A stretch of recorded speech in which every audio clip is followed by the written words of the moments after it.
in the middle of whatever we're doing, and then I'll play that little clip that Mr. Bell has provided. Sounds good. Welcome, Salt Lake and rest of the world. Godless Rebelution podcast. Oh, are we recording now? We're on. Sweet. Nice. We got the tail end of your pre-podcast explanation. So, I am Dan Ellis, and we are joined in studio tonight by Beth Mitchell, Matt's sister. Contreras. Hello. Contreras? Mm-hmm. Oh. Is that your nickname? No, she's married. No, that's my married name. Oh. Yep. I thought, do you argue a lot? Are you very contrary? No, but I have had the nickname Au Contraire before. Yeah, that's even better, yeah. But we also appreciate Dan for keeping up. As well, we've got Josh and Stacy in studio as well. So, Mr. Josh Fullmer, our resident anthropologist of religion who had joined us previously on one of our shows. And tonight we're going to be talking about Jeebus. Mm-hmm. What are we talking about as far as Jeebus goes? Well, this will be our last episode before Christmas. Yes. So we thought we would do a Christmas episode. But I just got goosebumps. yeah, Like it chills. is chilly in here. Oh my God. I like to keep the cold in the podcast room. Keeps you on your toes. But we kind of wanted to take a different angle because everybody, I think, at this point pretty much knows about the pagan roots and origins of Christmas and how that was essentially stolen by early Christians in Rome, especially Constantine. Mm-hmm. So we're going to talk about the mistakes of Jesus, his supposed perfection. He didn't make any mistakes. Jesus was perfect. Right. We all know that. Just like God did not make any mistakes when he made this world and people. God didn't make any mistakes that he had to wipe out the entire fucking planet a couple different times. Yeah. Not or just kill once, infants. Or several times. Yeah. And according to the Repubtards, it's going to happen pretty soon. Yeah. Again. Any day now. To whom? Any day now. Who is that according to? The Repubtards. Oh, okay. Those goddamn neocons. Handicapped people that visit bars over and over again. The repubtards. Exactly. Must be I'm laughing at that and I feel guilty for doing so. Yeah, I know. Yeah. No, we were talking pre-podcast about Jeb Bush announcing that he was going to be running for POTUS in 2016 and that our favorite dumbass Canadian Cuban guy, Mr. Cruz. Mm-hmm. Mr. Ted Cruz has some issues with that because he believes that Jeb Bush is not conservative enough. He's too liberal. Yeah. So now we have a Texan, Theodore Roosevelt, now saying that there's a Bush that's not conservative enough. Oh, how horrible would that be? Bush 3. Oh, yeah. As if the first two weren't bad enough. Yeah, can we at least have a shot at Clinton 2 first? I mean, like, is that like 3 strikes and you're out? Like, it just the United States is no longer even a thing. Yeah, it's the Bush. Probably. It's the Bush trilogy. Bush 3, The Reckoning. The Reckoning. The Return of the Jedi. Nice. The Oil Empire Strikes Back. Oh, those were both excellent. So I made the mistake today of not having any lunch and then mixing a very strong Cuba Libre while we were doing the pre-thing. So I'm a little bit toasty right now. Yeah. Okay. Well, that's good. Should Did be you have interesting. a piece of pizza? Yeah, I had 3, I think. Okay. Yeah. You'll be all right. Well, on that note, let's talk about Jesus. Matt prepared all kinds of stuff. Yeah, I'll tell you what. This is going to have to be a multiple-part series for the podcast on his mistakes because I just barely made it out of his infancy. He made all kinds of mistakes in his infancy? Well, there's mistakes in the account and the premises involving his birth and childhood. Okay. But I just want to say, first off, the order of events and stuff, I leaned on a book by William Floyd by the same name. But the book is called William Floyd?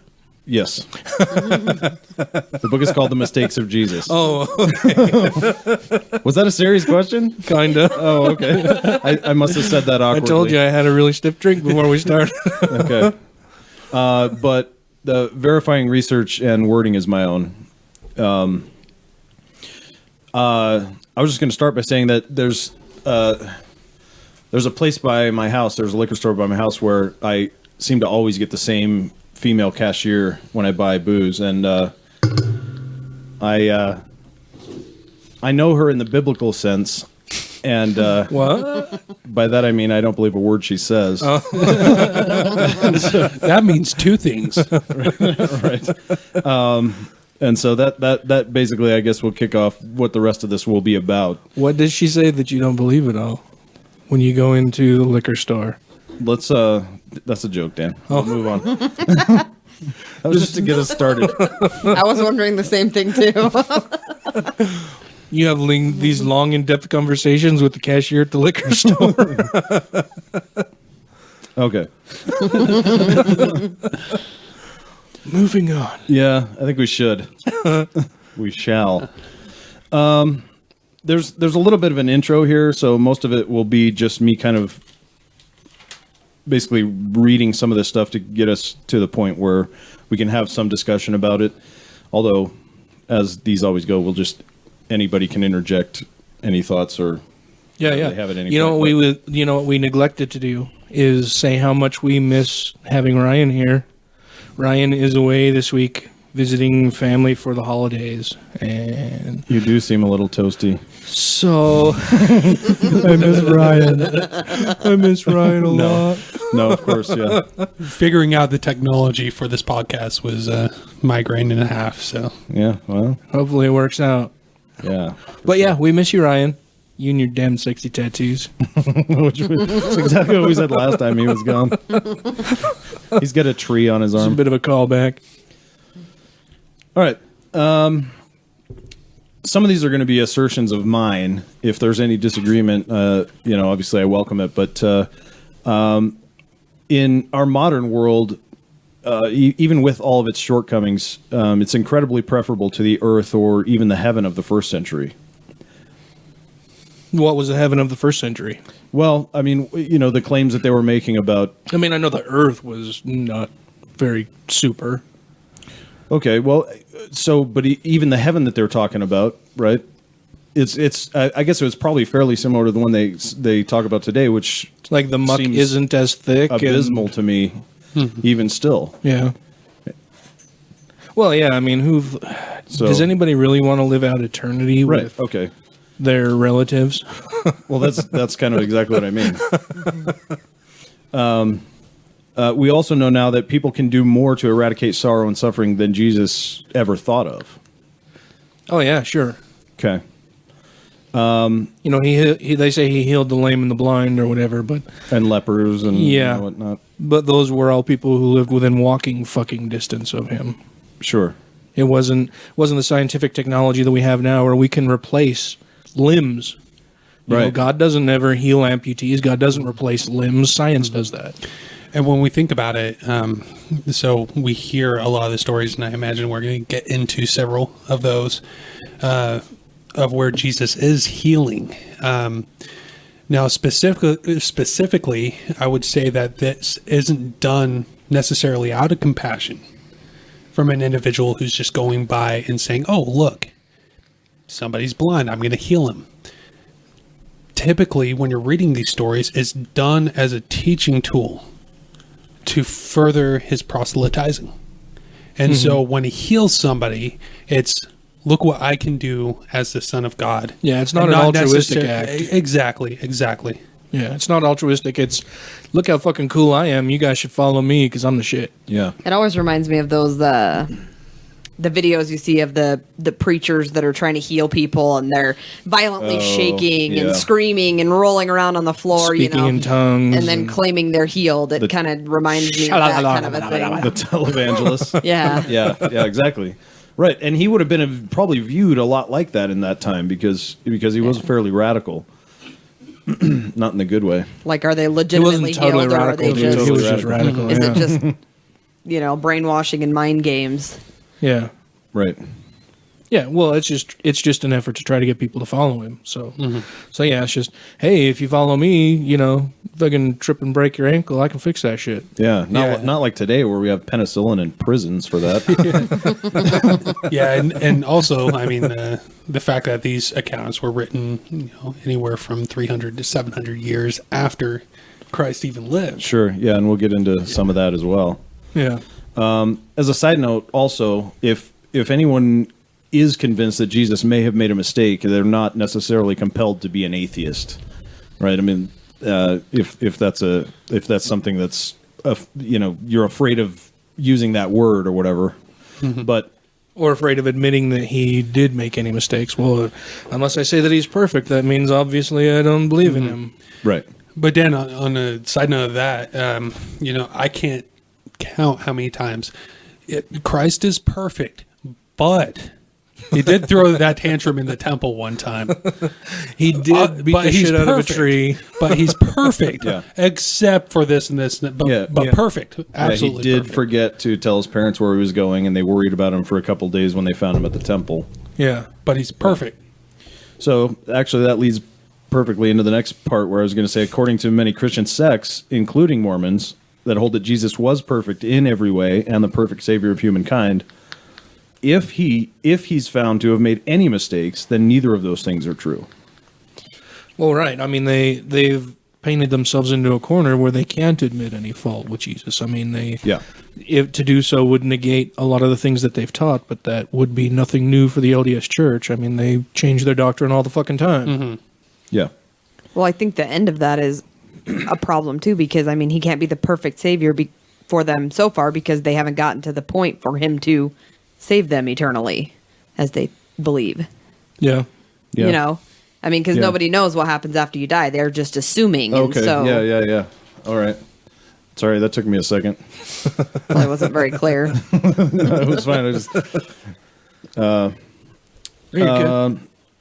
Let's start at the beginning then. Let's start with the virgin birth. In the beginning, there was the void. In the beginning, there was the large void of the Holy Ghost. Well, before Jesus was born through. There was the deepness. before we begin this David Copperfield style, not David Copperfield. Who the fuck am I talking about? Anyway, I don't know. He's a magician. He's fantastic. Yeah, I think that would have worked if you stuck with it. Yeah, exactly. But let's go back 4,000 years. Jesus never made the Statue of Liberty disappear. Shit. And David Copperfield did. That probably would have got him a lot more followers. Maybe. Right? Yeah. Right. Oh, yeah. But, let's go back to, Genesis, the story of Adam and Eve, which really, when we think about it, begins the need for a savior. And so I bring this up because logically, if we understand biological evolution, which is one of my specialties, we can completely dismiss the need for a savior. Whether or not Jesus Christ actually existed as a historical figure, that's still up for debate. But as a savior, a literal son of God, we can logically dismiss that. Because when we think about how evolution works, okay, in the entire universe, there is not a single exception to this rule where every child or every organism born has always been the same species as their parents. And so therefore humans, even a lot of more liberal Christians accept evolution.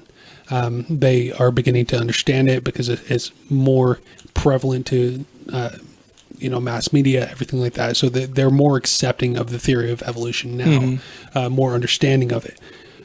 We know that humans are not an exception to that. We have, and I can go through a laundry list of items that will tell specifically, yes, we are victims of evolution as well because of this and this and this. I won't necessarily get into that. But we never emerged as a brand new species, hey, we birthed the first human. That never fucking happened. Not even birthed, but just was there. Yeah, boom. We have the first human. We're talking about tens of thousands, millions of years from Australopithecine all the way up to Homo habilis, all the way up to Homo sapien. I mean, we're talking about a period of time, almost 10 million years. And so there was never a first human. Right. So if we accept that, where the fuck does Adam and Eve come in? They don't. Yeah. Because what would have had to have happened if this was literal? We have God that comes down and says, okay, yeah, I started this whole evolution thing. It seemed to work out, at least. Well, I know everything, so I know I'm going to destroy all these fuckers here in a couple thousand years. But Because I but fucked right up, now, right. right now, I mean, this seems like a pretty good thing. So I'm just going to randomly pick you and you over there. Yeah, you're the first people. It doesn't make any logical sense. So if we don't have a first human, we don't have a first man, a first woman, then we can accept that the story of Adam and Eve is allegory. It's not a literal truth. Well, yeah, of course. And if it's we not. don't have, yeah, exactly. And if we don't have Adam and Eve, we don't have the fall, we don't have original sin, we don't have a need for a savior. We don't have a need for a literal figure, a literal son of God to come down and be that sacrificial lamb to purify all man of sins. It just doesn't work logically. Yeah, and there's a whole can of worms you just opened up there. I mean, aside from the fact that when we're talking about 6,000 years ago, this is 2,000 years after agriculture, and maybe another also 2,000 years after the domestication of dogs. There are major incongruities there, but also the fact that God put the tree there in the fucking first place. Oh yeah. And so that's a whole another topic, but to get back to Jebus for a minute, and after his so-called virgin birth, the original evidence for that actually appears in two of the four Gospels, Matthew 1:18, and this is KJV, but he says, "Now the birth of Jesus Christ was on this wise, when as his mother Mary was espoused to Joseph, before they came together, she was found with child of the Holy Ghost." There's another account also in Luke, which I'm not going to read. It's basically the same thing, but it's a lot less clear. But those are the only two accounts of the virgin birth at all. So there's a number of problems there. Well, and it sounds like Matthew, I mean, he talks about being the child of the Holy Spirit or the Holy Ghost or whatever, but doesn't necessarily say that she was a virgin before then, right? At least not in that verse. Yeah. Does you said Luke was the next reference, Right. and I assume it doesn't mention anything about a virgin birth necessarily in that. And so it seems to me that when we're looking at just biblical text as our history, that there's very little, almost no reference to it, Mary being a virgin. We just hear the term espoused. And so because of cultural tradition, there could be an assumption based upon just that verse that she is a virgin. Am Perhaps. I correct? Perhaps. I don't know enough about the translation and the languages, but I would assume that there's a lot of assumptions being made in these verses. But one thing that's not an assumption for sure is that the authors of the Gospels are anonymous. They're unknown, right? So we don't even know who it is that's talking about this, but they sure as hell weren't eyewitnesses. That's for sure.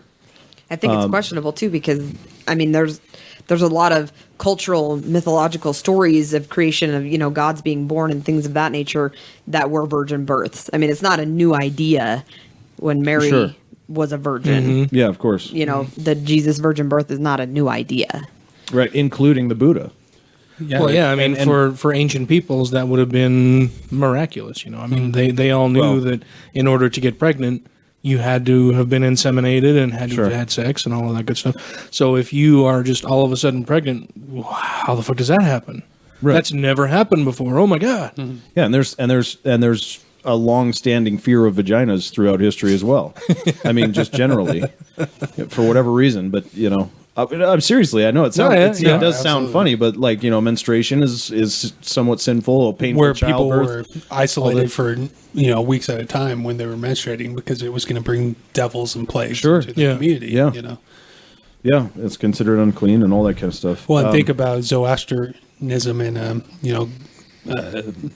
Hindi and the cosmic egg. I mean, essentially that would be equated to a virgin birth, essentially, because an egg comes out of nothing existence without any procreative act.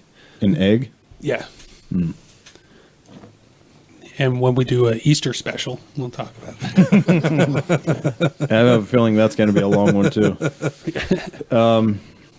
But aside from being unknown authors of the gospel, there's also, as you hinted at before, was a fairly large period of time, considerable after the death of Jesus, not the birth, that these were written. So, again, we've got unknown authors, clearly not eyewitnesses, talking about who knows what from who knows where. Where all of this was, I mean, even if you want to take into account that, you know, maybe these things did happen, then the only way that they were ever passed down was through oral tradition. Mm-hmm. There was nothing written prior to any of these. I mean, it was all just, it was a long fucking game of telephone. Exactly. Yeah. Yeah, and probably even more condemning for this is that both of these authors betray their own tales by tracing the descent of Jesus from David through Joseph. Mm-hmm. Mm-hmm. And all that aside, I mean, we also have, if you just look at the text itself, we're not looking at any of the information that's being deduced from it, but you just look at the linguistics used, you can deduce that there's multiple authors for each of the Gospels.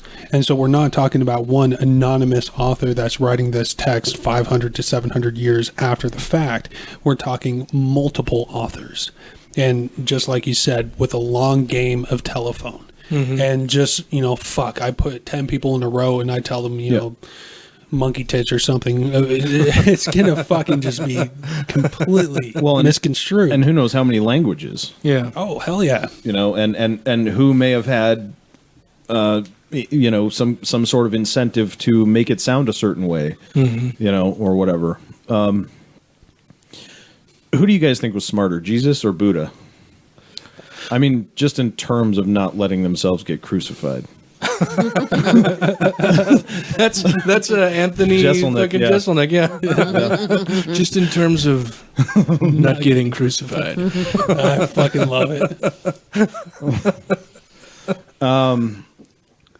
Any other thoughts or opinions about that particular? I mean, there's a million roads we could go down. I've tried to condense this about the virgin birth because we can move on a little bit to his infancy.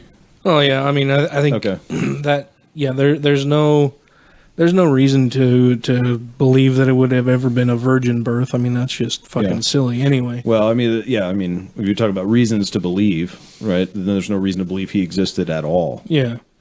Well, there was a big debate about that in the Atheists of Utah group last week.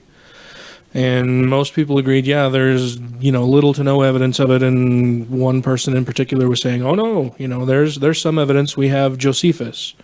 Sure, there may be two accounts from Josephus. One of them if they can be attributed to him at all. Yeah, well, and one of them has been, pretty much thoroughly debunked as bullshit. And the other, talks about Jesus, the brother of James.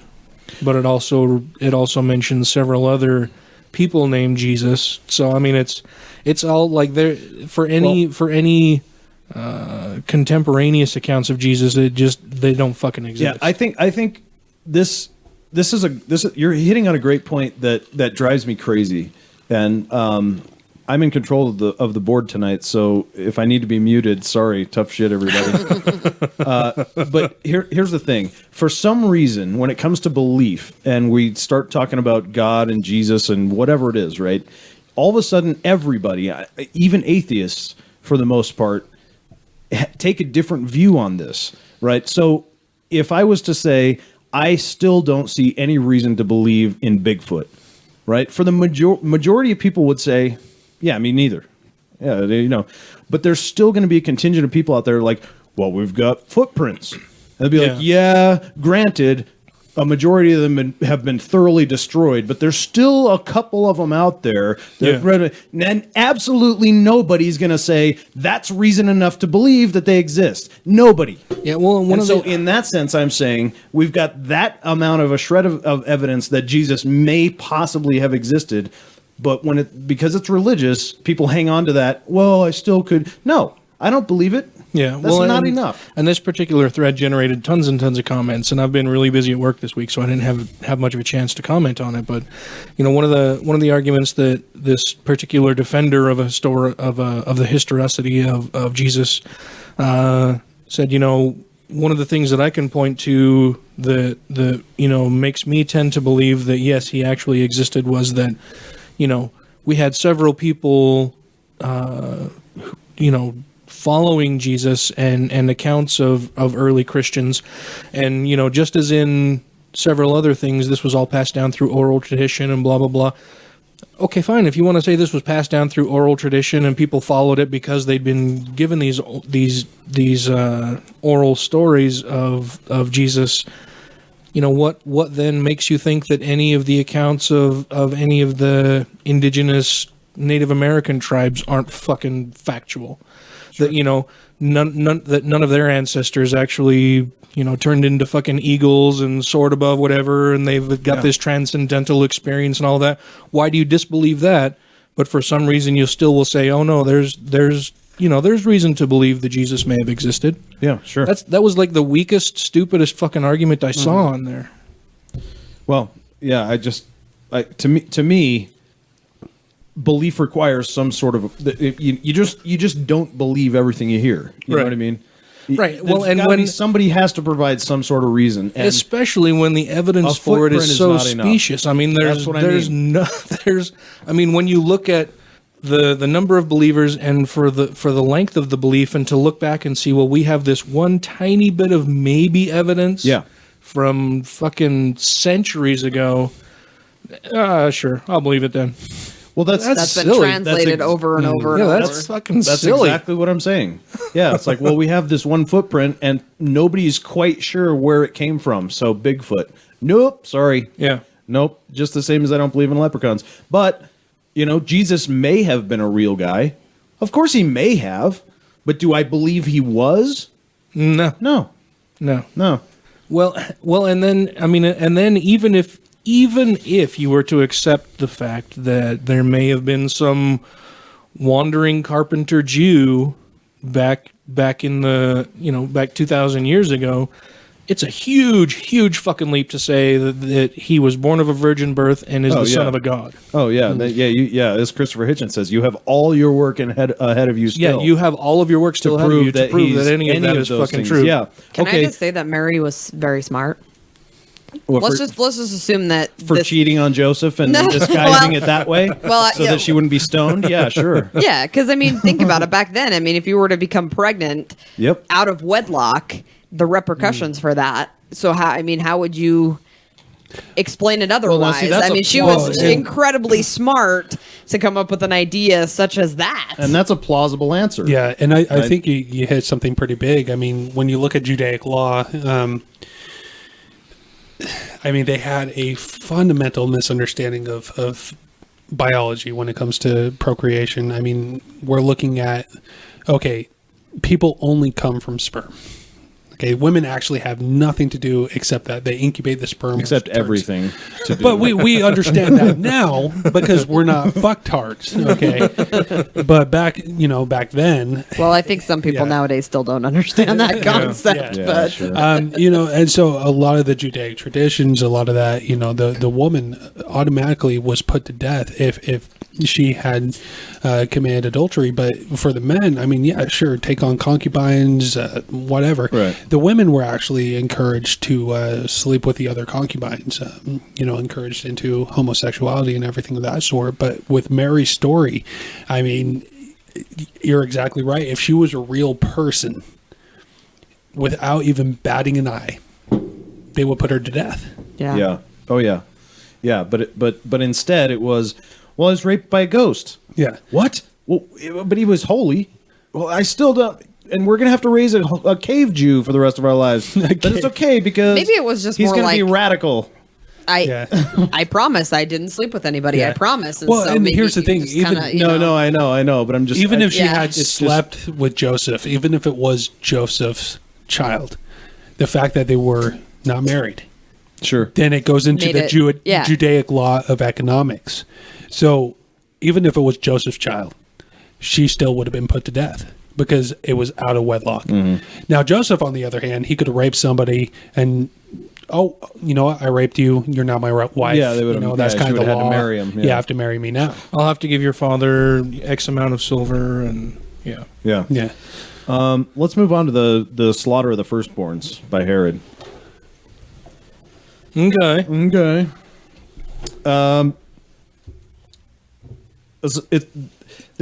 It's actually a rather central point to Christianity and the Christmas story, at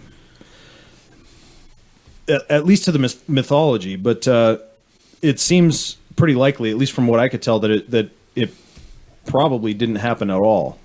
The killing of all the firstborns. Yeah. Herod's decree to kill the firstborns, or at least during the time when Jesus would have been an infant, but probably not at all. Well, I mean, even the biblical account talks about Herod ordering the killing of, what was it, children under 3 or 4 or something like that. I mean, it was this fairly wide range of go and murder all of these toddlers through newborns, because I'm not entirely sure how old this fucking Messiah is. So well, I think the just story wipe them all out. The story in the Bible is a little more vague, and the period of time that it is, they kind of leaves a period of time open to where Jesus could have been an infant as opposed to a baby. Well, it's much more vague. In fact, the Gospels, which are cornerstones of Christianity and almost all the Christian sects, including Mormonism, even though they don't read the Bible very often, are almost entirely silent about this. What I could find was that Mark, Luke, nor John provide a word about it. Mm-hmm. Nothing. And aside from religious anecdote, if we will, specifically stemming from the Bible and stemming from religious authors, if we're talking 1,500 years back all the way, aside from referencing these specific scriptures, there is no anthropological evidence, there's no ethnographic evidence, and there's zero archaeological evidence that these events ever took place, as far as Herod writing a decree to kill all the babies. Right. And I can hear this when I was writing this down, that people were going to say, yeah, well, literary inconsistencies don't prove anything, which, yeah, of course they don't, but this is a huge omission. Yeah. And I just referenced by the major. Yeah, and I just referenced 3 fields of science. Yeah, that agree with the statement that this never happened. Yeah, but how do you know science is real? Were you there? Yes, I was. You weren't there, right? So look at the physical evidence, my friend. Right. So this massacre is omitted by 75% of these canonized authors. Yeah. Right. That to me is significant about this particular event. Actually, I even found that Josephus, right, and I wrote the oft-cited historian for clumsy modern apologists, who lived at the time of Herod, failed to mention this supposed massacre as well. And you would think that if something like that were decreed, I mean, that's a horrific thing to decree. Yeah. Mm-hmm. Everybody would have been writing about that. Thing. That would definitely be documented. You're not talking about wiping out people. You're not talking about killing slaves. You're not talking about killing enemies, anything like that. You're talking about killing fucking babies in your own decimating country. Almost an entire in your own country, killing your own people in your own country. And you just hit it right there. Every single one of them under a certain age must be put to death, and that's written nowhere. That seems kind of odd. It's written in Matthew.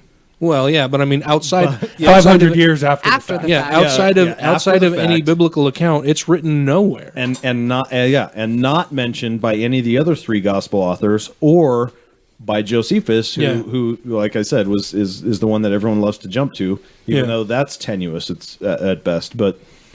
Okay. So as a point of interest too, the date of Jesus' birth is placed between 4 BC and 7 AD. Matthew says that Jesus was born in the days of Herod, which of course it had to be, because he's the only one to mention the slaughter of Herod, right? So he had to place it there. Mm-hmm. But Luke says it was when Cyrenius was the governor of Syria. So Herod died in 4 BC, and Cyrenius started his term as governor in 7 AD. So not only are historians unsure about this, The biblical accounts don't line but up. the writers themselves don't even agree. Yeah. Now, granted, it's only 11 years, but still, right? We're talking about a perfect God here, right? And Literal and scripture. and literal scripture, inspired authers. These are canonized groups of scripture. So We're talking about the Messiah. why We're is there talking about any somebody who discrepancy? who should have been drawing and having all kinds of fucking attention. There should be no contradiction at all in any of the accounts of anything he did or said, or the timeline of any of the events of his life. I mean, that should be fucking nailed down everywhere, tight as shit. Exactly, Perfect, and most mainstream Christians will also deny the time discrepancy.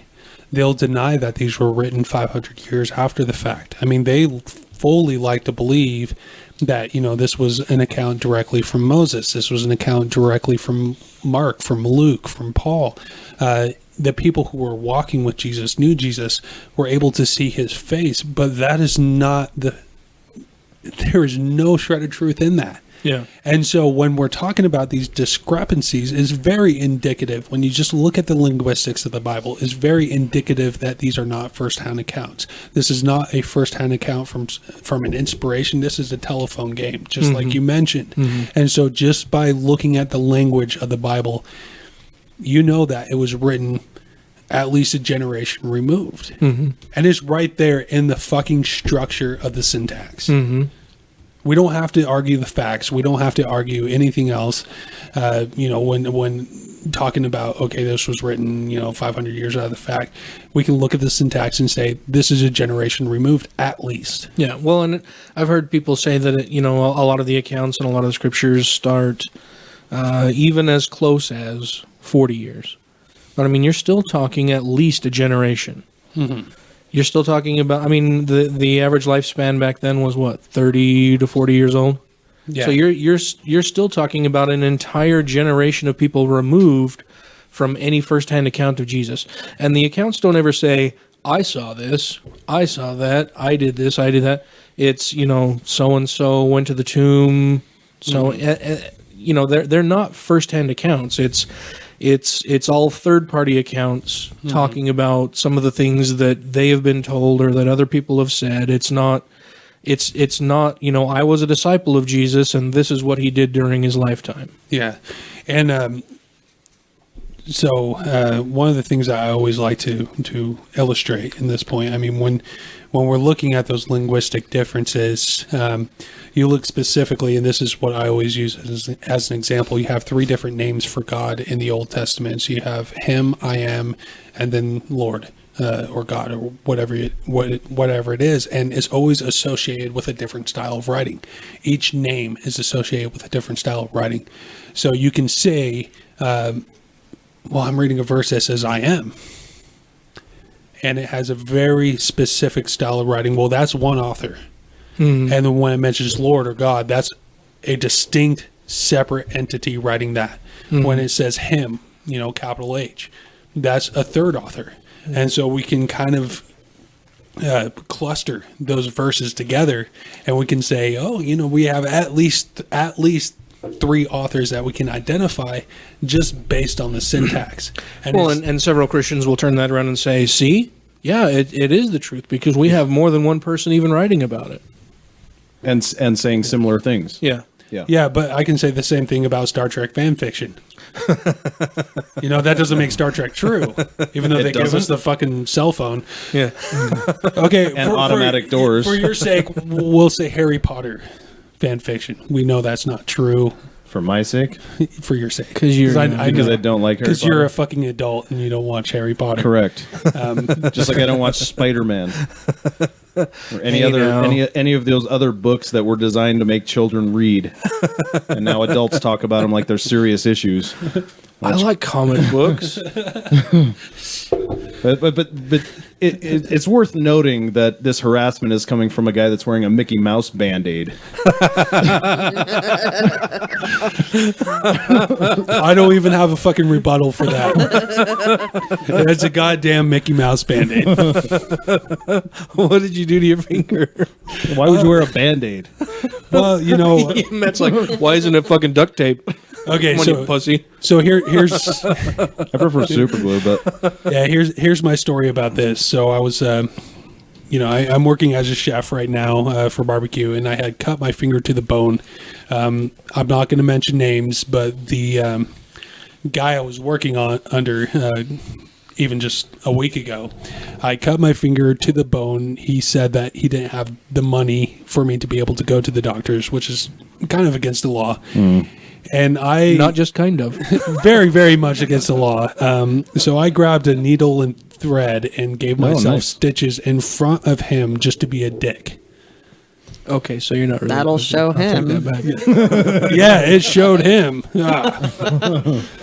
And it's still open and festering, and it fucking hurts. no, actually, no, that's cool. But Good story, bro. no, but I was just going to refer to our pre-podcast conversation about how Josh and I both broke the Kinsey scale, but yet I could taste some testosterone during that conversation, so I'm proud of that. I'm proud of that fact.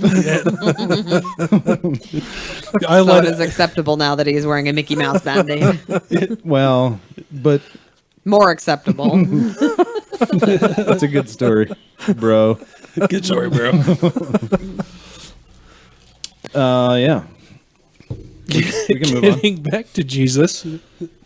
Oh man, where the fuck was I? I think you just went to the bathroom. Yes, I did. Oh, yeah. I was going to say that Mormons like to say that their bodies are temples, but only because they hate Palestine. Oh my god, I love it. But I don't, because I don't know enough about that whole situation. But it seems awfully clusterfuck to me, Yeah. and I'm not sure which side. Which but situation are you referring to? Israel and Palestine, but we don't have to get into that one. Yeah. I was just. It was a joke on the Mormons talking about, because I have tattoos and their bodies are temples. I thought, yeah, well, only because you. Well, don't they fucking hate decorate? Palestine. Don't they decorate their temples anyway? Well, but yes, they do. But I also Fucking know, hypocrites. I also know very devout Mormon women that have had liposuction or some work done on their face, Makeup tattoo. makeup tattoos. I don't know. I don't see or any difference between that. and facelifts, right? That's all permanent Artistic yeah, tattoos. What the fuck? But- Yeah, but it's not. but Their that's ears what's- pierced. it's not expressly forbidden. That's okay because we brush it under the rug. We don't talk about it. But tattoos, I mean, oh my god. Right. So don't judge me because I sin differently than Well, you. yeah, they're not supposed to have any kind of piercings either, and most of them have their ears pierced. Yeah. My grandmother does not have her ears pierced. Right. But the Because prophets, she's very Obedient. very LDS. Yeah. but remember Gordon B. But she still Hinckley. goes to Yeah, Wendover. Hinckley came out and said you could have Well, one there you go. one Yeah. set of One in each. modest. Yeah. But he Piercings. never explicitly forbade plastic surgery. That's the thing. Like, he never said, no, you can't do that. So now we have, this opens up another can of worms, but we have individuals who have to tell you what's okay and what's not okay. Now, the prophets never told me I can't get plastic surgery. So now we have the highest rates of plastic surgery in the contiguous United States and Utah because the prophets never said it wasn't okay. But don't have coffee or tea. But don't have But coffee or see- tea because that will send you to hell. But go ahead and And I'm have not- Rock Stars or Red Bulls because those are much better for Yeah, you. sure. Oh, but it's tetanic acid or, fucking shit. Yeah, and I'm not. Let's not open up another maturity debate here while Dan and I are here. Which, by the way, I still have rebuttals to that, but I don't want to. I don't want to ever do that on the show again. okay. We spent 3 episodes on it. And that was Mr. Mackey right there. Yeah, it was. Drugs are bad and kind. Drugs are bad and good. But I was, Caffeine's bad and coffee into your bad. Coffee into your Okay. bag. Stan, can I just stop you for a minute there? Okay. Coffee into your bag. I can't do any South Park things. Can't either. Yeah, because I mean, I appreciate art and stuff like that, but stopped using construction paper over a decade ago, so I don't watch that either. I don't think they actually use that. No, I think it's all computer it is stuff computer. now. Yeah, no, I was. But anyway, I was going to say that what Josh was just talking about how the prophet didn't necessarily say this or whatever. That to me reminds me exactly of a anywhere from 3 to 13, maybe even 17-year-old who's trying to figure out exactly where the lines are. Mm-hmm. Well, you didn't say that I couldn't do this. Yeah, but you fucking know that's what I meant. God damn it, But this is how 50-year-olds are acting. Yeah. Well, the prophet didn't say that. Okay, so there's a maturity issue there too. It's fucking bullshit. Like we were me and my wife Stacy, who's not wanting to talk tonight. We were at Lucky 13 with some friends. She's talked plenty tonight. Just not into the microphones. But we were at Lucky 13 having drinks with a coworker and apparently her parents. And he's a Republican. He's not a member of the Tea Party, but he claims he's spiritual. So he believes in God. He believes that there's no evidence against it. And he posed the perfect question, which is the question I love when I get asked. Well, what's to stop you from murdering and raping? Well, that's a juvenile question. No, it really is. But this goes in line with everything that we're kind of shooting around right now, with coffee, tea. Right. The prophet didn't tell me to do that, so, or not to do that, so I can do it. It's just a matter of, what? I rape and I murder exactly how much I want. Right. And that number is zero. Right. Well, and the real question is, why aren't you raping and murdering? Because your God has done that over and over again. Well, exactly. But somebody else has to dictate to you what is moral and moral. You cannot make that decision. You're almost incapable of making that decision for yourself. Yeah, so you have to have somebody else and a large spectrum of dogma to tell you that that's not okay. I would even argue the use of the word moral in that sense. Yeah, well, so back in the day, before I even identified as an atheist, because I wasn't entirely sure what an atheist was, my friend Jason Stock, who introduced me to the first bit of atheist literature that I ever read, which was Carl Sagan's Demon Haunted World, Sciences Again. Oh my God. Great book, right? Yes. Yeah, it is. So Jason Stock, we were both working at AT&T Universal Card, and I remember we were sitting around chatting one day, and, he, even back then, this was 93, 94, I want to say, was a professed atheist. He'd gone on an LDS mission, came back, the whole bit. Was he knew what an atheist was and identified as an atheist. I had never had a belief in God or anything. I was raised LDS, never had a testimony of the church. I was an atheist. I just didn't really know what an atheist was, right? So Jason was the first one to kind of introduce me to atheism and everything. And we were sitting around work one day having a conversation, and one of the guys that we worked with was very, very, very LDS. And he and Jason were kind of going the rounds, and this guy said something about, well, as an atheist, why aren't you just out raping and murdering people and robbing banks and stuff? And Jason's like, so if you didn't believe in God, are you saying that you would be out doing those things? And the guy's like, yeah, I'd be out doing those. And And at the time I had, very little experience in atheism. I didn't have any debate skills or rebuttal skills or anything. And now when I look back on that, I think, so you're not really moral. You don't act morally because that's what suits you or what you think is best. You just fear punishment. Yep. You are an immoral fucking person. It's just the fear of punishment that keeps you from doing those shitty fucking things. Yep. And wouldn't that be indicative of sociopathy? Right. Even. Right. The fact that you can't make those decisions for you, you have to allow society and allow other individuals. You have to have an invisible sky daddy telling you what to do. Exactly. I would say that's even worse than sociopathy and psychopathy. Because at least they're able to determine for themselves. They operate almost entirely on an isolated basis. This is somebody that's like, just tell me and I'll do it. Tell me I don't do it, I don't do that too. Yeah, and for this guy, the whole idea ridiculous. of not murdering and raping when you don't believe in a God was completely foreign. He couldn't understand that at all. And why would somebody who claims that say, yeah, if I didn't believe, I would do that stuff? Yeah, and then to turn around and say that atheists have no morals. Right, or no grounds for morality. Yeah. Yeah. Wow. I look back on, like, that's one of those times that you wish that you knew now what you're that you wish that you knew then what you know now. Yeah. Because, Dan, that is a golden ticket right there. That is the fucking Happy Meal with 2 toys right there. Oh, dude, my God. I think that about every episode we do. Yeah. I'm like, oh man, I wish I wouldn't have said that every week. But I have noticed if I actually prepare and I'm somewhat thoughtful about it, I don't get a whole lot of contention on the show, so that's interesting. Maybe I shouldn't talk out of my ass so much. The speaking off the cuff thing that gets you into trouble sometimes. Yeah, I don't know. When I unleash the Irish. The Irish came out of me. I'm sorry. Yeah. Stuff that shit back in there. Potatoes. Yeah, I don't like potatoes. Potatoes You're are the worst delicious. Irishman I've ever met. I know. Fries You don't are like delicious. fucking whiskey and you I don't like like it. potatoes. I like it, but I can't shoot it. That there, no, I know. no, I know. no. I only can if I'm already buzzed. If I got a good buzz going, I can do it. But other than that, I know it's weird. can't. I can do all kinds of liquors.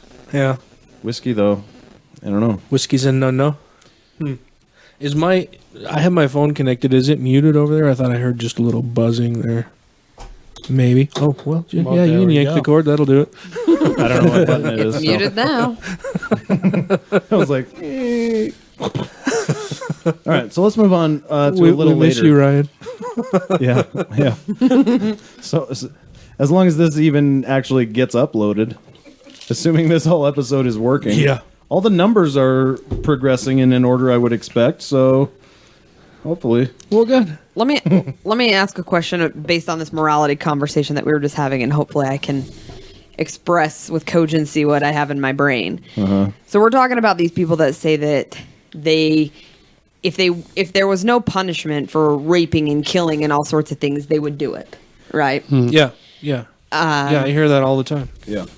I would venture to say that people who willingly murder and things of that nature, knowing there will be repercussions, maybe are more moral than those. Than those who don't do Well, it, but because you only would- do so out of You would fear. think so, yeah. You would Yeah. because the people that are doing it that know that there are going to be repercussions. It's kind of like you know, the mob they're- guy that kills somebody is like, "See you in hell, motherfucker." Yeah, it's interesting. Well, and there's so many idiosyncrasies in that. I mean, we can argue crimes of passion, where individuals forget about the repercussions because they're so filled with different hormones in their body. Yeah. But I mean, Rage. Just kinda talking psychopathic. gen- yeah, but generic. I think on a basic level, though, it's an interesting question. I'm not exactly sure how to answer that because.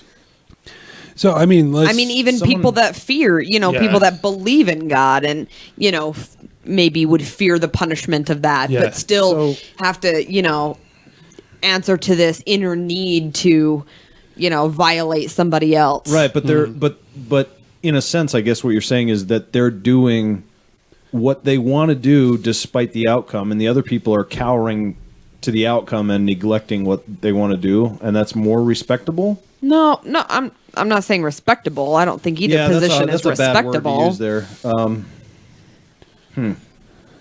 I think maybe what I don't she's know. what she's trying to articulate is more true to yourself. True. of course- to Yeah, what more, you of more, course want to do. more that. true to who you are. It certainly and is that. Yeah. Yeah, because I can tell you, deriving your morality from yourself. There's a lot of I wanna hear times what where I'm Josh like, can tell us about this. this. There's a lot of times I'm like, I want to kill this motherfucker in front of me just because they're riding their brake too much, and given the opportunity, I probably might because I have really bad road rage. Godless Rebelution does not endorse this. So it's not Josh from Fullmer. So affiliates.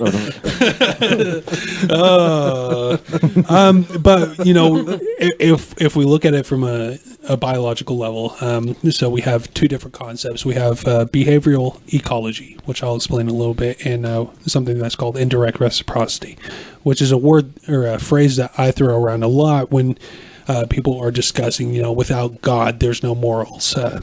which is complete bullshit, because we have over 1,500 identified species that exhibit this concept called indirect reciprocity, which is really what karma, or the idea of karma, is. So what you recognize is that we have a social group, so we can talk Let's about. not get into Eastern stuff right now. No, I'm not. So that's a whole thing. This is biological. This is not bullshit. All right, perfect. I was going to say we could have you back, but never mind. We're on the same page. Yeah. So you have even dolphins, elephants, bonobos, chimps. They all have exhibit this indirect reciprocity. Even rhesus monkeys and rhesus capuchins monkeys, and parrots. Which is the idea that, we have this social hierarchy, and so we have to make this group work. So everybody has their own set aside, even humans. I mean, especially humans. We have our set aside jobs that we're supposed to do as individuals. Now we've allowed dogma and religion to fuck that up royally. Okay.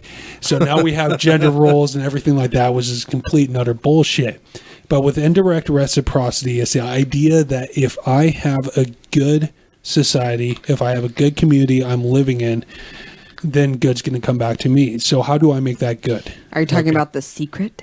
This is the secret to life. Because that explains a lot of things. It explains why rape victims get raped, because they were not thinking positively. And this actually has nothing to do with that. It's just, the indirect reciprocity is the idea that if I do good, then the community is going to be a better place, and eventually that's going to contributing to the society, being a productive member to whatever group you're in. So if you look at, let's take this the human aspect, the cultural niche out of it, if you will. We look at chimpanzees. Chimpanzees, they're incredibly social, even to the point where they actually do have a culture. Okay, a culture that could even mirror Homo sapiens. It's incredible. But they have, groups of hunters. They have groups of gatherers, and if those chimpanzees fail to do what needs to be done to contribute to that society, then they're not putting any good into it, and they're removed. They're killed. They're left for dead, whatever it is, because they're not contributing to make the society work. That's the basis of what indirect reciprocity is. So you're saying chimpanzees are Republicans? Yes, exactly. Which actually explains a lot. Okay. Or Republicans are chimpanzees. I'm not sure. Republicans are chimpanzees. And there's, granted, there's volumes and volumes and volumes written on this shit, so I'm just trying to condense it. But that's essentially what the indirect reciprocity is. We're doing good with the hopes that good is going to come back into us. And then behavioral ecology, the other concept that I mentioned, is we have an environment that we live in. And we take culture into that. We take everything. The technology that we use, the food that we eat, the beverages that we drink, that's all part of our environment. The people that we interact with, all part of our environment. And so behavioral ecology is a way to break that environment down and determine how we make decisions. Okay, and we're making decisions based upon the resources that we have. That's behavioral ecology in a nutshell. And you combine those two together, and you look at these individuals who are out there murdering. Okay, so they're, and I'm just going to take one example. This obviously does not reflect every single person who commits a murder or commits a crime, but you have an individual who goes out there, okay, and they're operating on that indirect reciprocity and behavioral ecology, and they see somebody beating the shit out of, Joe Schmo, whatever, and they jump in. I fucking hate that guy. I know, right? I thought you were talking about the guy that cut you off, and I was like, we're freaking okay. So it's the guy that, you know what? Fuck it. Yeah, I like that. So we're gonna right now it's story time with Josh. We're gonna talk. We're gonna justify my road rage. Merry Christmas, everybody. Yeah, we're gonna justify my road rage with anthropological terms. Okay, so I have an individual who's obviously not following the law. They're obviously not obeying the laws of the road, which is causing me, a little bit of a lot of anger. Okay. So, but they're not contributing to society in a good way. Okay. So At least in that sense, yeah. Exactly. Well, that's the only way I know It's them. the only way is to on the gauge road. them, yeah. That's the only way to gauge them. So automatically my reptilian side of my brain judges that they are not a good member of society. Okay, so what do I need to do? I need to remove them from that society. He's gonna run his fucking car off the road. And so I look at my behavioral ecology. Okay, I'm driving in a car. All right, so my decision making right now is based upon what my environment is. I'm in the car. I've had to drink a little bit because I'm really, really just... I'm self-conscious about my driving, so I have to have a few drinks before I get behind the wheel. You're not supposed to do that. Shit. Once again, the Godless Rebelution does not necessarily endorse the views of Josh Fullmer. So I run the fucker off the road because I'm removing them from the society because he's obviously not contributing to a good moral, ethical base Right, no, I get for it. society. I You're drive like, them hey, off the road. I remove them. Listen from, here, Joe Schmo. Yeah. I'm going to give you a big fucking Mickey Mouse Band-Aid on your face. Exactly. Exactly. Right, yeah. You know, Stacey's and that's driving tonight. that's kind of a roundabout way of putting it, where people will actually make the decision to remove individuals who are not contributing to society. I mean, you look at the. Is his mic really loud? It might be, or I just might have a sexy, sensual voice, whatever. But people will I just don't remove know it. if we're peeking out. Yeah, people will remove those individuals from society who are not contributing. So they will murder, they will leave for dead those who they do not believe are contributing to society. That's where religion comes in. The dogmatic approach completely fucks that up. So that dogmatic approach will be like, well, this guy is a homosexual, so I have to kill them. Well, you're kind of ignoring that behavioral ecology, or you're just allowing dogma to affect that. By saying that this, I'm deciding that this person is not a good member of society, so they need to be put to death. But I think we have different levels of that with different religions, and society is so big that the groups, those social groups, are very large and very overlapping. I mean, you have a group of chimpanzees. There's not that many of them, 20 or so maybe, that live in one specific area that interact with the same species, the same group of chimpanzees all the time. With humans, it's a lot different. I mean, there's a lot more things going on. The society is greater much diversity. Yes, for much sure. bigger. Yeah, For which sure. complicates Yeah. things a lot. For sure. And then, Faster. to my amazing ability to come full circle and bring it back to the topic at hand. That's why you see people who latch on to dogma, such as the story of Jesus. That's a common ground that individuals have. It's a moral compass that individuals have, and they place that moral compass incorrectly towards this individual, and so that's why it becomes so divisive. We're arguing about whether or not Jesus is real, historically accurate, whatever that may be, but people are so upset and angry by the suggestion that this isn't true, because they base their entire behavioral ecology on whether or not this individual is true. If you take away that, Well, it takes away the personal responsibility. oh, for sure. I mean, and there's nothing, I don't have anything against, AA programs or anything like that, but I think it's really tough for addicts that I do. atheist addicts. Well, I think we probably agree. I think we disagree with the program on the same premise, is that, AA's premise is give You your have to life up surrender to a yourself higher over to a being. higher Exactly, power, which yeah. doesn't it gives up your personal responsibility Yeah. to fix whatever is going on. And I think that's the same with religion. I think it's an escape route for people to not have to take personal responsibility for the morality, for thinking, for intelligence, For death. for any, And the rates of recidivism for programs like AA are no better than if you just do it fucking cold turkey. Yeah, and I have major issues with AA and the way that they claim their numbers. Yeah. If anyone leaves the program and starts drinking again, then they automatically consider them as not having completed the program, and therefore they're not counted among the members of six. So their success rate's like 97%, because only people that ever go to AA for the rest of their life. If you leave it and drink again, well, you're not part of the program. You failed, so we're not counting you. Yeah. which is dishonest. But Well, how do atheists even participate? Because you go through these steps, and the premise is that you have to give up your life to the higher being. well, there are secular programs. There are secular programs, and there are atheists who go through even AA and just say that my higher power I've determined to be a black hole in the middle of nowhere, Flying spaghetti monster, or they'll pick something to do it. But even then, like I said, the rates of recidivism are just astronomical. It's Right. It's silly. It's kind of a pointless deal. It's like saying prison is a rehab. Yeah.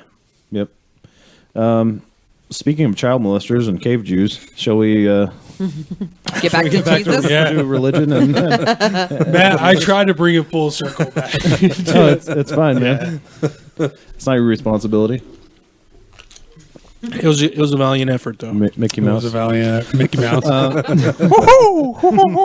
It's not too bad. I didn't say she was nuts. I said she was fucking goofy. What voices can't you do, Dan? Obama. Yeah, you do a much better Obama for sure. I don't know, man. I heard myself the other day, and now I'm not. I think I'm not going to do it. For a while. No, your Obama's solid, man. It's good. I told you it was good. Yeah. All right. Jesus. As a man, so obviously he was born of a virgin, right? To a lying whore, Obviously. right? Who was lucky enough to have been espoused to a man who wouldn't have stoned her for cheating on him, And lying would have been about just it. fine with God raping her. Why not? Well, yeah, sure, Okay, he created everything. I guess he can rape you. yeah. That is weird, I actually. mean, there was never there's never any. Hey, I'm the angel of the Lord. I'm coming to tell you that if you so choose, you will bear the Son Sure, of God and blah sure. blah blah. No, you're gonna do this. It's gonna fucking happen. Well, and that actually raises another question, because outside of, say, Mormonism, every other Christian sect believes that God's a being of spirit, right? And so how does he have sperm at all, right? We know that that's the way that it has to work. It's magic. Oh. What was it? The Council of Trent? Well, if he's God, When can't he they- just when do they, whatever he wants anyways? Well, It's like David Copperfield. yeah, I suppose. If you can And do you everything. get a baby, and you get a baby, and you get a baby. See, I didn't fuck up by He's saying the David Oprah. Copperfield. That's Oprah Copperfield. Yeah, he's the Oprah. Everybody look under your seats. Babies for everybody. You get a Jesus, and you get a Jesus. There's a turkey baster for everybody. Nice. I might lose it right now. Turkey baster full of baby batter under every seat. Oh, man. We all have saviors. Only one was dumb enough to use it. Oh, nice. Nice. Oh, man. My prepared stuff sounds so drab after this. I'll be laughing about that for a week. Everybody gets a Jesus. I can't do an Oprah voice. I'm not black and middle aged. Nobody here is. Nobody here is. Yeah.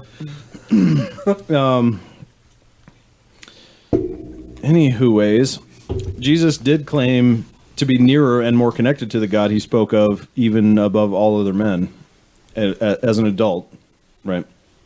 There's a bunch of quotes, and they all basically say the same thing. I wrote down like 3 of them. One is, I and my Father are one. Everyone knows that. I and my Father are one. Is that what you said? Yeah. Okay. No man knoweth the Son but through the Father. Neither knoweth any man the Father save the Son, which is 3 ways of saying the exact same thing. Yeah. But anyway, so he claims, Jesus does, to be one with God, tying himself to Jehovah of the Old Testament. I noted here that Mormons may have an especially difficult time denying this one, because in the temple they refer to Jesus as Jehovah by name, which Jehovah actually is just a mispronunciation of Yahweh, where Europeans weren't sure about the Hebrew and were pronouncing letters that were supposed to be silent. Right. But this identity is not insignificant I mean, we can skip over the crimes of the God of the Old Testament for now, but it's only important to note that this association that Jesus makes to the God of the Old Testament is difficult to overlook. So, the problem is this. Jesus should be condemned for claiming association or identity with the monster of the Old Testament, even though I tend to think Jesus was slightly better. Well, according to biblical accounts, sure. Well, that's all we have. He was more fluffy. Yeah. Yeah, well, he's less. That's like saying that Pope Francis is better than Pope Benedict. Yeah. Sure. But at the same time, The people's pope. Yeah, fair enough. at the same time, I don't think subtle is any less dangerous. So you have God, who, yay, connections. So we're talking about those individuals who are more moral and ethical because they go out and murder, as opposed to the ones that say, Sky Wizard told me I can't do it. So you have God who, he obviously loves genocide. Okay, I'm just going to put it out there. I mean, how many times has he done it? Several. Well, and how many times have we? How many times has society committed genocide in the name of religion? In the name of religion, in the name of God, every specifically. time. But you have individual Jesus Christ who, very much, he was condemning people to hell left and right. Okay, if you disagree with Paul, like we'll just throw us. Paul is the voice of religion. Paul is the voice of Christianity. If you disagree with Paul on anything, not just religion, but we'll say jazz. Whether blue or purple is a better color. If you disagree with Paul in the Utah Jazz, you will be condemned to hell. And so it was anything. And this is specifically, I think it's in Galatians when he's talking about this. If you disagree with Paul, you will be cast into hell. So just a simple dissenting argument, you will be cast into hell. And to me, that is very subtle, but is more damning and more damaging if we're following this person ideologically. Is more damaging than saying, you know what, God just fucking killed everybody because he was sick of it. All right, fair enough. But I mean, that's a good lead-in for the next episode. Well, I mean, we're not done with this one yet, but I mean, our next segment of the mistakes of Jesus will be his discussions on hell. You're welcome. You're very welcome for that. Well, and maybe that's a good segue into my little bit about wanting to play this little clip about Podcast Phil. Oh, I set it up specifically for that. Well, thank you very much, Josh. I appreciate it. For those of you who don't know, or who have not heard the previous 2 episodes of the Godless Rebelution, we are part of the Podcast Phil effort, where the basic tenet is that, there's several different podcasts and a couple other quote-unquote corporate sponsors who have all banded together in an effort to help a family that we know is in desperate need of our help. We've set a couple separate goals, the first of which is to raise $2,500 for the family that we've adopted in this effort. Secondarily to that is to take any funds that we've raised above the $2,500 and donate them to the Urban Indian Resource Center. Both of which, both the family and the Urban Indian Resource Center, are very, very worthy causes. Like I said, the family is a family that's known to us, friends who are going through a really, really difficult time right now, and who we want to help out. And any help that you can provide would be greatly appreciated. As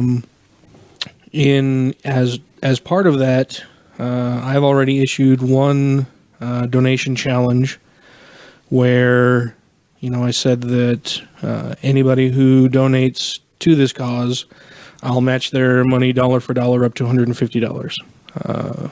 That was accomplished fairly quickly, and I was really, really happy to see that was accomplished very quickly.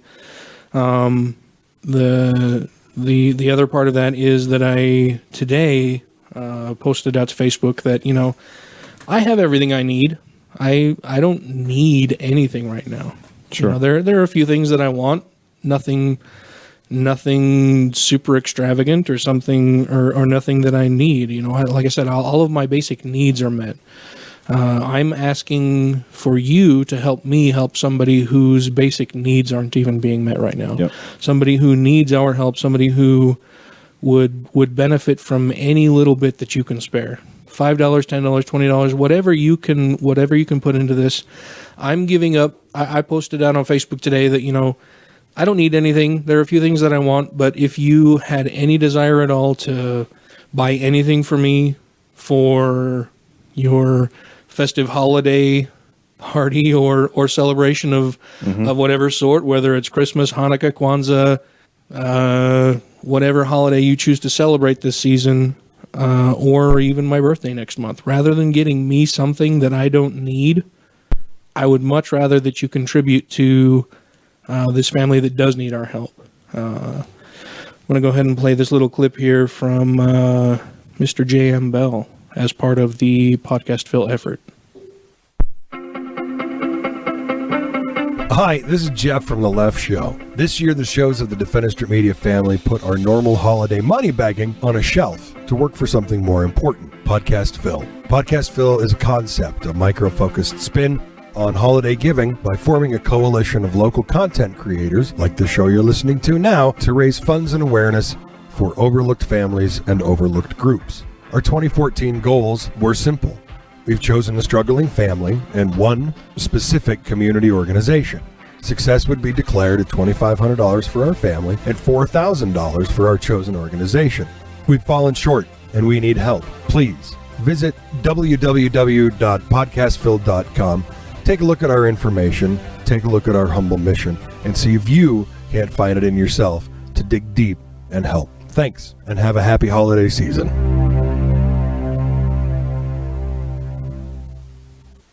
So please go out to podcastphil.com and donate. Either you can donate in the name of the Godless in the name of the Godless Rebelution, or even just in my name, Dan Ellis, and I will match your funds 50 cents on the dollar up to $150 out of my own pocket, just to try to help these people out. So any little bit that you can spare would be greatly appreciated. Thank you.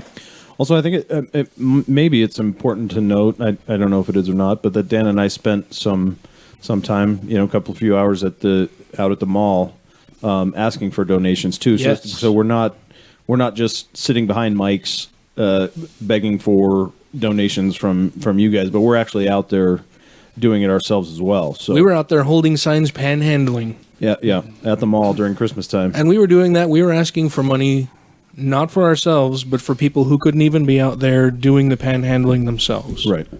So any little bit that you can spare to help us out would be hugely appreciated, not just by us, and least importantly by us, but by the family in question who really, really needs our help. Yep. Totally agree. No, Dan, I have a question. If there are people who want to contribute but cannot necessarily afford very much, is there anything other than giving a monetary value money that individuals can do?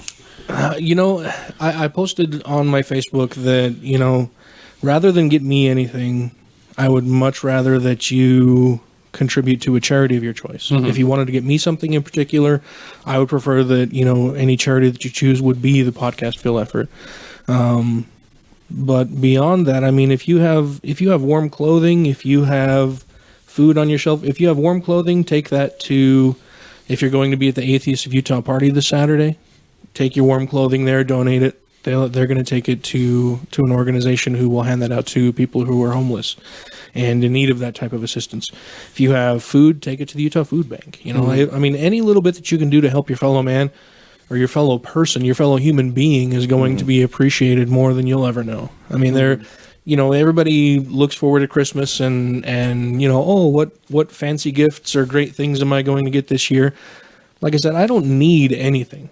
I have everything that I need. There are some things that I want. Fucking Ferrari would be awesome.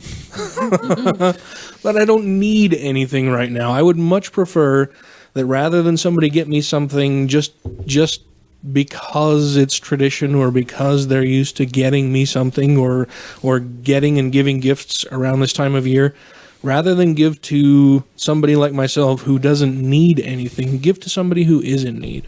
Give to somebody who would, who would cherish the gift of a fucking coat more than anything I could ever want, So I mean, if you don't have the means to provide monetarily, donate your time. Go and volunteer at the Utah Food Bank. Go and volunteer at any other organization. Donate what you can if you have things laying around the house that don't fit or that that you don't have any use for. There are people who will find use for that. Who not only will find use for it, but who need that type of thing. I agree. All right then. Well, thank you very much, everybody. If you could go out to Podcast Phil and donate what you can, if you can, that would be greatly appreciated. Back to Jesus. As bad as... Which has nothing to do with compassion, by the way. Even though he was a radical for the time. Radical. But being a radical liberal in Bronze Age Israel, not that big of a deal. Yeah. That's kind of the situation. I think maybe stoning women to death is bad. I maybe think that you can eat shrimp. I think maybe. I wonder if that had something to do with somebody getting violently ill from food poisoning. I think that's the same thing with the violation of pork, or not the violation of the violation of parole. What kind of Bible are you reading, boy? The prohibition of pork. Yeah, I think maybe if you need to provide for your family, it's okay if you work on a Sunday. Yeah. Well, but there are industries that require people to work on Sunday. Sure. I mean, hospitals.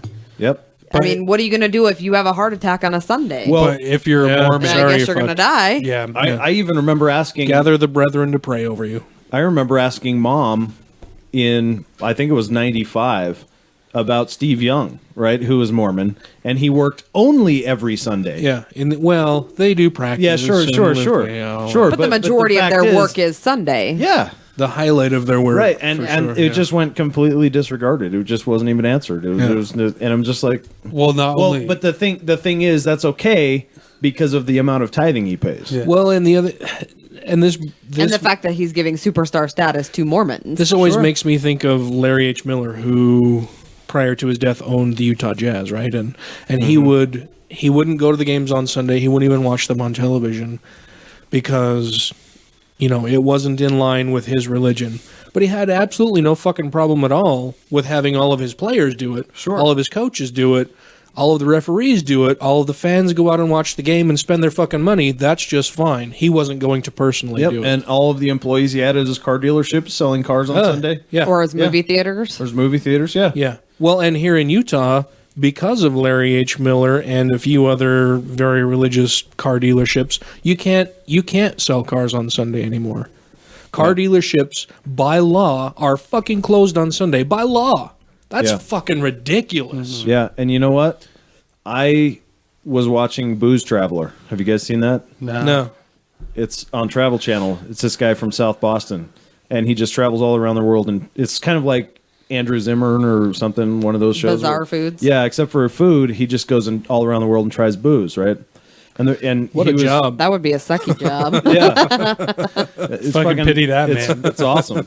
And so that poor guy. And so so he was talking about this rum that they have in Czech Republic or southern Germany, I can't remember, but which is a weird place for rum. Mm-hmm. And so I was like, fuck yeah. And so I went online. I'm like, how do I order this? They don't fucking ship to Utah. Mm-mm. No, you can't have any alcohol shipped to Utah. Fuck that, dude. Yeah. That's like tonight. I got some Christmas cards or holiday cards because I didn't choose the Christmas theme, but I chose the holiday themed ones. And it came with a voucher for $100 wine voucher. That's a great fucking deal. But I can't use it because they won't ship here. Yeah, and that's bullshit. That I yelled at Danielle, and I shouldn't have, but I yelled. I didn't yell. I yelled toward her, and I'm just like, This is the first time I ever fucking wanted something for Christmas, and I can't even get it because these fucking guys think they get to make decisions for everybody in the state. Yeah. Yeah. That's fucking and then they bullshit. claim persecution whenever you choose to say, well, you can't fucking do that. We already can't buy it on Sunday. Don't tell me that I can't tell you what to do. That's bad. That's persecution. So Right. the LDS Church has a $300 million a year monopoly on liquor, and that's why we have the state liquor stores. They specifically are the ones that They buy up the liquor licenses They so buy that up the the restaurants liquor can't. license. Yeah, I've heard that. I don't know if it's true or not. no, But no, it's absolutely true. And yeah, again, I'll have to check, but I'm just saying, I'm not gonna. I refuse to talk out of my ass on this show anymore. absolutely. Like I was telling Beth, I've out-idioted everybody on this show for months, and I'm not doing it anymore. yeah, exactly. But when you think about George it, is like, okay, yeah. so like we have City Creek Mall. Okay, you know, it was what a $2 billion job. I want to say it was like 4.5 billion. Really that high? Yeah. And that's paid with the tithing money that was in a holding account. That's scraping off the interest that's being built off. I believe that 4.5 billion is more than the LDS Church has contributed to any charity outside of the LDS Church. in the past 10 years, it's $7.8 million. Yeah. In A charity. minuscule, tiny fucking Teeny flea tiny. of an amount that the LDS Church has contributed Exactly. to actual charity. Exactly. But the only reason why they have two restaurants in there, Texas Day Brazil and the fucking Cheesecake Factory. The fucking Cheesecake Factory. Who they allow to sell alcohol. They allow them to sell alcohol, but they're also charging them $200,000 a year for a liquor license, and they are the only restaurants that have the resources to be able to afford that. It's amazing what money can do to your sense of morality, right? Exactly. So they're like, well, When if you pay $200,000 a year, yeah, you can serve booze. I thought we Yeah. covered this. When it's based on Scripture and God, it's not morality. Look, all these people, like, I don't care which one, any of these groups, they fucking know this is not this. They live for this life just like anybody else, and they prove it every day. And this is a great example of how they're not sure about the afterlife, because otherwise they wouldn't be doing any of this shit. Exactly. And I'm Yeah. talking out of my ass again, but I'm goddamn right about this one. Well, and I think they justify it by saying, well, if we can charge them extra, then we can take that money and put it toward, more More important of things. their shit. Yeah, exactly. It's more of More We can temples. take that more money and put it temples. toward more of our own personal scent of bullshit. Dude, we can make a documentary called Yeah. Meet the Mormons, Where where we interview six Mormons out of the supposed 50 million that we have, that obviously represent our entire demographic of who the LDS people are. Yeah, but we should call it. We Sure. should do it MEAT. Meet the Mormons, and we should be like, for just this tiny fraction of the total money they take in, they could feed all of Africa. Yeah, Exactly. But they don't, Yeah. because it's not based on morality. They could end poverty. They could Easily. end And so could the homelessness. Catholics. Oh yeah. Oh yeah, well, fuck, the Catholic Church is wealthy beyond anything the LDS Church could ever fucking imagine. Yeah, not by a whole shit ton anymore, but still. Well, yeah, I mean, when you Only look in at property and art and the stuff, number but- of self-identified Catholics versus the number of self-identified Mormons, I think the difference there is that the Catholics don't say that you have to provide 10% of your income Yeah, the in order to requirement. get into Yeah. the highest level of highest level of heaven, right? Well, Yeah. and the LDS Church, just on tithing alone, is pulling in $8 billion a year just in tithing, and that's not That the doesn't talk interest. about any of their. That's not talking about their for-profit ventures. That's any just of their land tithing. holdings, any of their businesses that they operate at a Those profit. fuckers And- own 2% of Florida. 2% of fucking the state of Florida. And 2% of and that when we shit. were talking to Greg about that, they're sending young kids all around the world to go talk to people who make $8 a month and telling them to give 8%. And you're telling me that's a moral corporation? 10%, yeah. That was a What'd I heart- say, That was a 8%? heartbreaking Yeah, story. 10%. Yeah. Salt Lake Yeah, Ed? City. Yeah, that was a terrible story. Yeah, and that's happening every day. Yeah. Every day, all over the fucking And the globe. church doesn't care at all. They want the money. Yeah. And that's What morality. an inspirational story that would make for us to put in our movie, Meet the Mormons. Yeah. Yeah. Oh, that would be awesome. and they're going to tell me that I drink a few beers and now I'm going to hell. Or you had premarital sex, or you drank coffee or tea. So did Joseph Smith. He did all of that. Yeah. Drank alcohol, Joseph Smith. Yeah, and was far more promiscuous than my Kinsey scale breaking ass ever was. I remember being really, really tiny in church and asking one of my That's hard to believe, actually. and asking one of my primary teachers, they were talking about all of these great things that Jesus did when he was around, and one of them was, turning water into wine. And I was like, well, Right. Mormons don't drink wine. Sure. Why would Jesus turn water into wine? That's kind of silly. Why wouldn't he just have left it water? Because that's much better, right? Well, it wasn't really wine. It was more just kind of a grape juice. There was no alcohol in it. Okay, it wasn't really wine. They just say wine, but it was grape. It was a grape product. Like how? That's Right. fucking. What the ever loving What kind of stretches do you have to go through to make yourself say they're no? not, This aligns with the particular theological beliefs that we have. they're not Yeah. really saying vodka. It's potato juice. Okay? It's not really whiskey. It's corn soda. That's exactly what it is. It's not wine. It's grape juice. But you still have the Mormons, problem man. of a perfect God who can't communicate, and then you have his inspired leaders saying Jesus turned water into Capri Sun. Have a juice box. And remember me. Remember me. Here's some juicy juice. Remember me, please. You see, that goes back with pre-podcast. We were talking how Jesus probably broke the Kinsey scale too, because he wears satin. He does all that. So that's where that voice is I'm coming sure from. he didn't wear satin. Did He he wore wear sandals. Did he wear socks with those sandals? He had to. I think he though. wasn't German. I don't think he was German. What? Either German or somebody from Seattle. I can just Because we imagine do that. fucking black socks with his Moses Walkers, and He's the wearing fucking- Birkenstocks. He's got the fanny pack. He's just got one loaf and a couple of fishes in there. Das I'm gonna ist feed gut, everybody ja. with this. He's walking around the desert. Dude, I kind of want to meet Jesus now. I think I met him last time I was in D.C. He was walking around. He was claiming he was Jesus. He did have a fanny Oh, yeah. pack, so Well, here, come eat some Honestly- fish out of my fanny pack, guys. It's great. all of a sudden my brain went back to Oprah too. It's like, what? There's 1,000 of you? I'll break it up. A tail for you, a fish for you. It's just like everybody gets a fish. Fish is for everybody. Oh man, We're really drunk tonight. that was a crazy riff.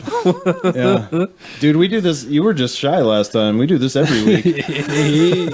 I like it. I'm hoping to not be at the end of this as drunk as I was for the podcast. I can't even remember what the fuck we talked about. Yeah, you're probably pretty close. But at the end of one of our podcasts, like, I was super fucking drunk. like on the verge of vomiting, so yeah. close to the edge of vomiting that I thought, maybe I should just go make myself throw up so that I'll feel a little bit better. Yeah, Yeah. which is rare, but Oh, yeah. I have vomited, so it was a fairly recent event that I vomited from drinking too much. And it was just over the Turkey Day holiday. Tracy's brother and sister-in-law came sorry, into I know town. the story. And we went out to the bar. I hadn't eaten anything all day. And then I went out to the bar, and I had a lot to drink. Like a lot of alcohol was ingested that night at the bar. And I came home and vomited in the kitchen sink. And it's probably been 15 years since that has happened. Yeah. Did somebody hold your beard for you? No, I wish they had though, because Nice. honestly, like I'm vomiting into the sink, and then I look down and realize, oh shit, I got that stuff all. Like, I didn't even eat Yeah. corn It's today. all in my beard now. Like I gotta. One did not eat corn. Luckily, our faucet is sits high above the sink, and I was able to just kind of hold it out and run it Yeah. under the water. And My beard's not nearly as long as yours, but it was pretty close for one point in my life, and just anything that came out of my mouth, which was it's like alive at the time. it's like a hair bib. It is. You just kind of lift it up and just dab your mouth with it. Yum. I can't even get anything to grow up on the sun side of my chin. So I don't know how you guys get it up to your lips. But I have hair that Testosterone. grows like right under my eyes. fair I enough. have to shave under my yeah, eye. I have says to the shave Mickey under my Mouse eyes. Band-Aid man. Yeah. He tells me I don't have enough testosterone for this. That's probably true. Could be genetics too. I don't know. Maybe. I don't know. So, do you have anything else prepared about Jesus? I think that about wraps it up. I do have a couple other things. I mean, but we pretty much covered it in rants. Yeah. What are the other couple things you got there? Well, like I said, we covered it in rants, and then the next segment, which I haven't prepared one word for, is hell. And I have not done the research on that yet, but that'll be segment 2 of the mistakes of Jesus. Yeah. Well, and we touched on we that. did, yeah. We touched on that a little bit last week And this week, I went on my mini rant about hell and how fucking stupid the whole concept is. yeah. It's eternal consequences for temporal actions. Well, not Well, sure. only that, but to know that the Bible says that God created everything. God created everything. God created Lucifer. God created hell.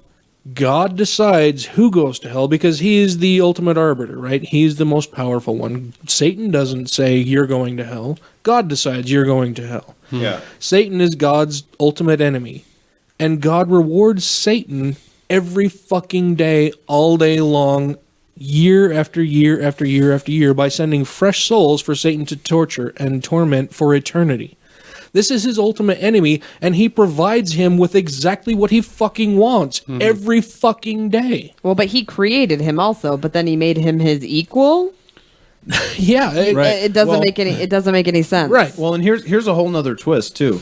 You're assuming, because we only have one side of the story, that hell is miserable, right? For Sure, me, yeah. for me, heaven is miserable, right? So what if you get to hell, and because he's so different to God, that God says, "Oh, it's miserable down there. It's hell. But Satan is just like, "Yeah, I don't care. Do whatever you want. Yeah, it's not too bad." Accept everybody. Yeah. Look, it's okay to be gay. It's okay to be black. It's okay to be a woman. That's fine down it's here. okay to be a woman. I'm just Jesus right. fucking Christ. No, Yeah, I get it, but I'm that's- saying, but on the other end, you have God saying, no, no, no, no, no. If you go down there, it's hell. It's chaos. Right? Maybe that's what. Who knows? We don't know. We don't have Satan's book. Well, and I've always been curious too about heaven, to realize that most Christians believe that if you repent of your sins and you accept Jesus as your personal savior, you will go into heaven regardless of anything else that you've done throughout your entire life, right? So, let's say that you are a despicable fucking piece of shit, garbage human being who rapes and murders a child. You go to prison. You're sentenced to death. You're going to the electric chair. Before you're electrocuted, you accept Jesus Christ as your personal Lord and Savior, and then you get to spend the rest of eternity in heaven with the victim that you raped and murdered and their entire family. Yeah. How are they going to fucking feel about that? Will that be heaven to Right. them, Sure. knowing that the person who raped and murdered their fucking child Yep. is experiencing the same glory that they are? Yeah. Of course not. How is that just? How is that heaven? How is that fucking paradise for anybody? Sure. Well, I mean, I have an issue with the Muslim idea of heaven. If they go to heaven and have 72 virgins. Right. Okay, Yes. so is that the virgin's hell, or is Yeah. that, I mean, Yeah. did they royally screw up and then that's their hell, as they have to spend eternity in heaven as Exactly. some Yeah. terrorists Has anybody Virgin? Which is exactly why, I mean, you scoffed at it, but that's exactly why I say Satan might say it's okay to be a woman. I mean, it sounds ridiculous, but God doesn't think so. And that's the thing. Like, it was so on point with Christian thinking. And that's And what caught me off Muslim guard. thinking. And Muslim thinking. That's what caught me off guard, because just hearing it articulated that way is so fucking absurd, but it's so true. It's so true. Yeah, it's ridiculous. Yeah, and exactly right. That's got to be hell for those poor girls. It's hell for them on earth. Yeah. And then they have to go die and Spend do an that eternity too. doing the same thing, being slave to those same men for the rest of eternity. or even different men. It doesn't matter. It's just there's no thought at all given to women. And when like I said, it's only rich white old men. That's straight old men. That's it. Yeah. That's it. There's no consideration for anybody else. Well, like in the Mormon theology, I know you guys have hit on this many times, but a woman can't get into the highest level of heaven on her own without a man. Right. She has to be called there by her husband. Right. And it doesn't matter how many wives he has. Right. Now, how many of you guys have been through the temple? I have. You have? Mm-hmm. Okay. So, you exactly know what it's like, where you are given names and you have to call out, pretty much in the dark and say, hey, wife that has the same name as everybody else who went through the temple that day every single year. Wife number one. Wife number one, come this way. Wife number two, come this way. But I recently, last year, 2 years ago, divorce. You should know that. Anyway, Stacey's like, I don't know. sometime within the last decade, I got a divorce, and I had to go through a temple divorce. And it was really interesting to me that I didn't have to necessarily surrender my sealing to my ex-wife. Now, that was no question for me. I'm like, fuck, every single tie that I have to her, take it away. I don't fucking care. But I didn't have to do it. And upon a little bit more research, you can be a celestial polygamist as a male, because you are the vessel, and you hit on it. You are the vessel for women to get to the celestial kingdom. So even though they will say no polygamy, and even right now with Greg Trimble, who I really, going back to the behavioral ecology, I want to find that fucker and kill him. Not really, internet. I really don't. I really don't want to kill you, Greg Trimble, but I want to debate you.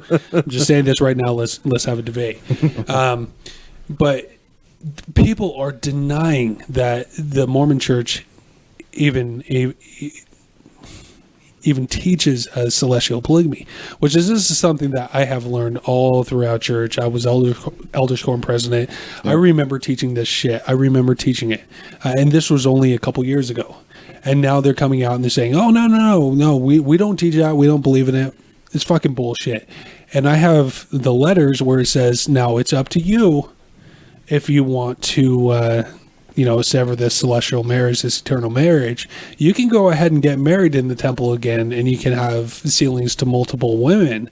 But we have to know that it's okay, if you think it's okay for your ex-wife to get married again. So I had to give literal authorization to the Mormon Church for her to get married again. And my response to the Mormon Church was, fuck you, I don't fucking care. And I got a letter back saying that was inappropriate, whatever.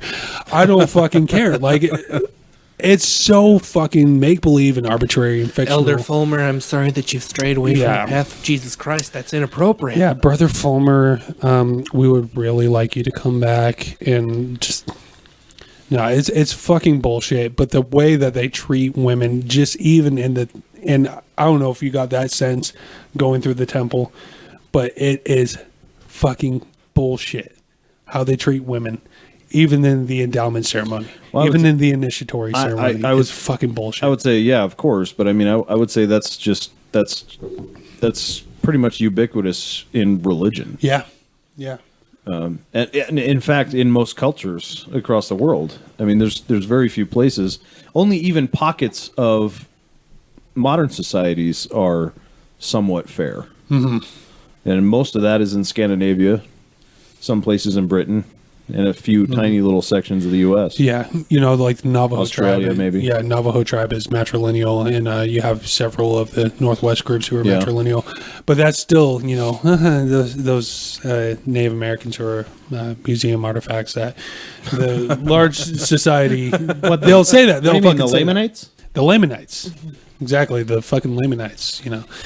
But you're absolutely right. I mean, it's pathetic. It's absolutely pathetic that in 2014, like, I have to fucking authorize my ex-wife to get married again. Well, and this is kind of what we were talking about pre-podcast as well. I mean, it's not just that. I mean, that's you were asking me about politics. I'm not that involved.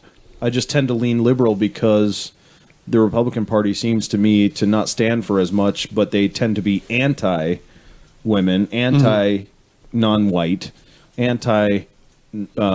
non-straight, anti-non-rich.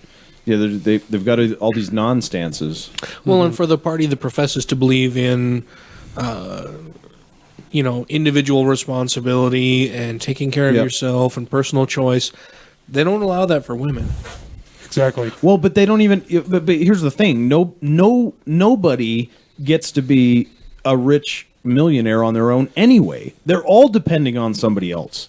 You didn't build that. Every one of them. Yeah. Let's break it down. I mean, you look at millionaires, even current millionaires, billionaires, whatever. They're driving on roads. They're shipping their products on roads that taxpayers funded. They're using electrical Or oceans grids. that we built. Oceans. Those are my tax dollars. There's my tax dollars at work, man. So I mean that's all I need to say about it. But I mean, you can. It's built on the back of the poor and the middle class. Which What middle class? exactly? Yeah, they stand on the shoulders of giants and say, "What giant? Yeah, What are you talking about? yeah, I did this all by myself. Nobody else helped me at all." yep. Yeah, look at Mitt Romney. when and he was nobody coming else out. needs help from me either. It's like that Nobody fucking. else deserves help. What's the name of the guy who played fucking Coach in the television Oh, series? Hayden. No. No, not Hayden Christensen. Craig T. It's Nelson. Craig T. Nelson. Yeah, Craig T. Nelson. Why did I say Hayden Christensen? Craig T. Nelson, who goes. That's like I don't That was know. Darth Vader, man. Yeah, it was Anakin. Anakin Skywalker. Yeah, Craig That's T. a Nelson, completely different who generation. Craig T. Yeah. Nelson, who was Completely. interviewed and says, Two generations. "I was on food stamps. Nobody ever fucking helped me." Right. Yeah, exactly. No, I remember him saying that. That's my favorite thing. Like on Judge Judy, she'll say, who's supporting you? I'm supporting me. How are you getting money? Well, I get state aid.